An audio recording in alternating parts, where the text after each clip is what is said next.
இந்த பறவை இனங்கள்லையே ரொம்ப ஒரு பவர்ஃபுல்லான பேர்டு எதுனா அது கழுகு தான். அது நம்ம எல்லாருக்கும் தெரியும். ஆனால் அந்த பவர்ஃபுல்லான அந்த கழுகுக்கே 40 வயசுக்கு மேலே வாழ்றியா இல்லை சாவரியா அப்படின்ற ஒரு ஆப்ஷன் வரும். அதில் அது வாழ்கிறேன் அப்படின்னா அது கண்டிப்பாக ஒரு பெயின்ஃபுல்லான டிரான்ஸ்ஃபர்மேஷனில் தான் வரணும். அப்படி இல்லைன்னா அப்படியே வீக்காகி செத்துடணும்.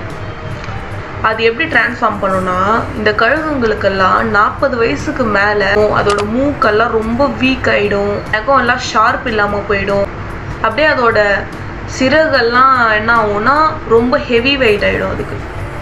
அதில் அது டிரான்ஸ்ஃபார்ம் பண்ணணும்னா ஒரு மலை உச்சியில் போய் உக்காந்து அதோட மூக்கை அதுவே உடைக்கும், அதோட நகத்தெல்லாம் ரிமூவ் பண்ணிடும்.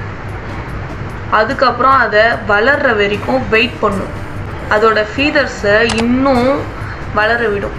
அது மொத்தமே வளர எப்படியோ சில மந்த்ஸ் ஆகும். அந்த மந்த்ஸ் அப்புறம் அதே மாதிரி பறக்கும், இன்னும் ஹைட்டாக பறக்கும். அதே மாதிரி தான் நம்ம லைஃப்பும். இப்போது நம்ம லைஃப்பில் இந்த பழைய ஃபியர்ஸு, அப்படியே செல்ஃப் டவுட்ஸு, அது மாதிரிலாம் நிறைய இருக்கும். என்னால் இது பண்ண முடியாது, அது பண்ண முடியாது அப்படின்ட்டு. ஆனால் அதெல்லாம் நம்ம டிரான்ஸ்ஃபார்ம் பண்ணி ஒரு கான்ஃபிடென்ட்டாக ஒரு கம்பேக் கொடுக்கணும்.